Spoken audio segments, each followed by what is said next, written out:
Namo Sang Hyang Adi Budaya, Namo Buddhaya.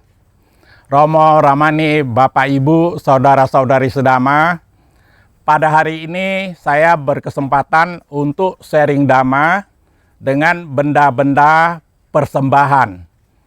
Benda-benda persembahan ini ada 6 yang saya urut sesuai dengan Parita Puja. Benda-benda persembahan Buddhis sesuai dengan Parita Puja diawali dengan yang pertama adalah cahaya. Cahaya itu bisa berupa lilin, bisa juga berupa pelita. Apa makna persembahan cahaya itu? Di dalam suatu kegelapan, dengan adanya lilin, jalan menjadi terlihat terang benderang untuk bisa kita lalui. Persembahan pelita ini memaknai bahwa kita seharusnya memakai dhamma ajaran Sang Buddha untuk menuntun hidup kita ke jalan yang benar untuk memperoleh ketenangan dan kebahagiaan hidup. Sebagian orang barangkali lilin itu karena berbagai hal diganti dengan lilin listrik. Apakah itu dibenarkan atau tidak? Sesuai dengan tata cara Buddhis, semua perbuatan itu adalah sesuai dengan karma. Kalau seseorang berpendapat bahwa rumahnya adalah papan, rawan dengan kebakaran, kemudian memakai dari lilin listrik, tentu dibolehkan. Tapi kalau seseorang merasa dia malas, kemudian hidupkan lilin listrik saja, tentu menjadi hal yang tidak baik. Jadi tergantung apa niat orang itu memakai lilin listrik apabila ada yang melakukan. Jadi itulah maknanya lilin, sehingga sebagai cahaya akan menuntun kita ke arah kehidupan yang lebih baik dengan dhamma yang kita pedomani. Persembahan yang kedua adalah persembahan air. Persembahan air ini biasanya dipakai air yang jernih. Kalau memakai air teh atau lain-lain yang keruh tentu kurang bermakna. Apakah fungsi makna daripada air itu? Air mempunyai sifat pertama selalu berjalan ke arah yang lebih rendah. Oleh karena itu, kita perlu meniru sifat air ini agar kita selalu merendah diri sehingga dimanapun kita selalu bisa dihormati, disenangi orang. Yang kedua, dalam air yang jernih akan terlihat bila ada kekotoran-kekotoran di dalamnya. Kita seharusnya dengan yang pikiran yang jernih, kita bisa mencoba melihat sesungguhnya kelemahan-kelemahan diri kita itu apa saja. Kalau memiliki pikiran yang jernih, kita kemudian bisa mengetahuinya. Dengan mengetahui kelemahan-kelemahan kita, tentu kita berusaha untuk mencoba memperbaiki, mengkoreksinya. Banyak orang, dia memiliki kelemahan tapi tidak disadari. Itu artinya tidak sesuai dengan sifat persembahan air. Persembahan air ini di dalam Parita Puja bisa digantikan atau ditambah dengan benda-benda persembahan yang lain. Apakah benda-benda persembahan yang lain itu? Di antaranya manisan, buah-buahan, kue-kue. Kita lihat di masyarakat, biasanya kalau ada kebaktian, orang umumnya meletakkan jeruk. Jeruk itu manis, seolah-olah tentu agar hidup kita menjadi manis. Banyak orang meletakkan serikaya, buah serikaya, tentunya supaya memiliki materi yang cukup. Yang ketiga, banyak orang meletakkan nenas. Nenas itu dalam bahasa Hokkien yang populer itu ong lai, seolah-olah ong itu menjadi agung, populer. Jadi menjadi maknanya baik agar di dalam kehidupannya bisa mendapat hal-hal yang seperti itu. Jadi persembahan nenas ini aneka ragam. Pada dewasa ini nenas itu juga ada yang ditanam khusus untuk kebaktian, benda-benda persembahan yang pada saat ini juga ada saya pergunakan yang berwarna merah dan yang berwarna hijau yang tentunya sangat indah, dan nanas ini biasanya tidak dipergunakan untuk dimakan. Yang saat ini hal yang baru adalah mempersembahkan buah dari Godfruit. Buah dari Godfruit ini saat ini ternyata sudah mulai diperjualbelikan di Brastagi Supermarket Jalan Wajir. Tapi katanya hanya pada setiap Syed dan Sabgo saja, pada hari Uposata, bulan gelap dan bulan terang. Tapi di sana apabila kita tanya apakah ada dijual Godfruit, mereka tidak ngerti. Buah Godfruit ini populer dijual di sana dengan nama buah surga. Kalau kita lihat di internet, di sana akan lihat bahwa Godfruit ini karena manfaatnya luar biasa, dianggap buah datang dari surga.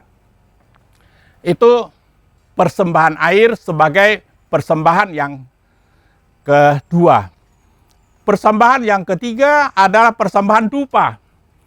Dengan menyalarnya dupa yang kita bakar, bau dupa itu kemudian tercium. Bau dupa ini kemudian menimbulkan semangat kita untuk memuja, untuk kebaktian. Di mana saja kita berjalan, kalau kita mencium bau dupa, tentu kita kemudian berpikir, oh, lagi ada orang melakukan kebaktian. Dupa ini juga terdapat bahan-bahan untuk diproduksi, sehingga bau dupa ini dikatakan juga bisa mengundang para dewa untuk datang hadir menyaksikan kebaktian kita, sehingga kebaktian kita kemudian bisa dibantu oleh dewa-dewa. Seperti kita ketahui, dewa-dewa juga masih tidak bebas. Mereka juga berusaha membuat kebaikan-kebaikan yang mungkin juga turut bersama dengan kita. Dupa ini tidak boleh digantikan dengan kemenyan, sebab kemenyan itu bisa menarik makhluk-makhluk halus yang lebih rendah dari manusia. Kalau orang melakukan sembayangan memakai kemenyan pada malam Jumat, itu artinya menandakan kepada makhluk-makhluk halus, mohon mereka tentunya tidak mengganggu manusia dan sebagainya. Jadi dupa ini tidak diganti dengan kemenyan, harus tetap dupa. Kemudian yang keempat adalah persembahan bunga.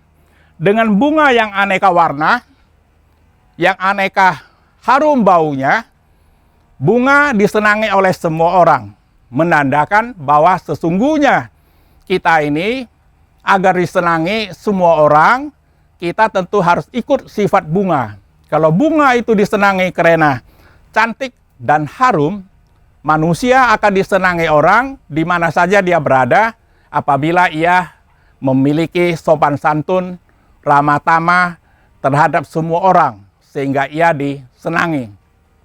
Kemudian sifat bunga yang kedua adalah kuntum, mekar, kemudian layu.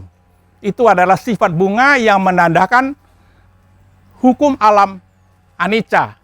Itu memaknai bahwa kita sesungguhnya harus mengerti tentang tidak ada sesuatu yang kekal.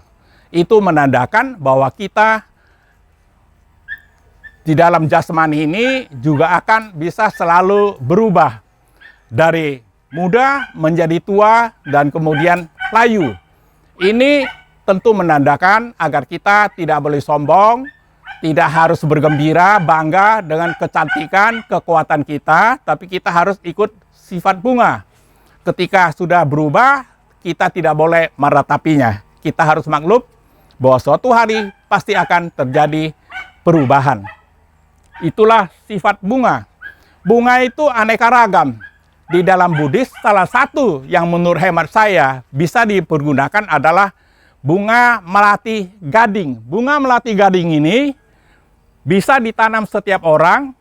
Kehebatan bunga melati gading ini adalah dia berbunga sepanjang tahun, tidak pernah berhenti. Pada malam hari mekar dan pagi hari dia kemudian jatuh ke bumi, kemudian bisa kita kutip dan kemudian kita bisa susun menjadi satu bunga persembahan yang indah. Itulah bunga melati gading. Selanjutnya, persembahan yang kelima adalah penghormatan kita kepada Chaitya. Kalau setia, tentu di dalamnya ada rupang dan benda-benda yang dihormati. Buddha rupang tentu setiap orang, setiap negara bisa berbeda-beda bentuknya. Tetapi bukan bentuk atau ukuran atau sesuatu yang menjadi dasar. Karena Buddha rupang itu atau Bodhisattva rupang adalah sebagai tanda kehormatan. Dan ini menjadi keliru apabila kemudian orang berkata bahwa umat Buddha itu menyembah patung. Tidak, itu hanya lambang-lambang penghormatan. Sebagaimana kita meletakkan foto orang tua kita yang telah meninggal, presiden kita, itu semuanya adalah bukti penghormatan. Demikian juga dengan Buddha rupang tersebut. Kemudian persembahan yang keenam adalah penghormatan kepada pohon Bodhi. Jadi parita memuja pohon Bodhi ini hanya dilakukan apabila di tempat itu ada pohon Bodhi. Dan pada saat ini pohon Bodhi ini ada di belakang Buddha rupang ini, yang tentunya kalau membaca parita di sini, tentu penghormatan kepada pohon Bodhi juga dilakukan. Bapak, Ibu, saudara-saudara sedama, demikianlah daripada benda-benda persembahan yang terdiri dari 6 kelompok tersebut, untuk sebahagiannya atau keseluruhannya bisa kita pergunakan di dalam kita melakukan kebaktian. Kesemuanya ini, benda-benda persembahan ini umumnya adalah untuk menambah semangat kita dalam hal memuja, dalam hal menghormati Sang Buddha atas ajarannya yang membuat kita pada saat ini bisa hidup tenang, bisa hidup bahagia. Demikian yang dapat saya sampaikan mengenai benda-benda persembahan pada saat ini. Terima kasih. Semoga semua makhluk berbahagia. Sadhu, sadhu, sadhu.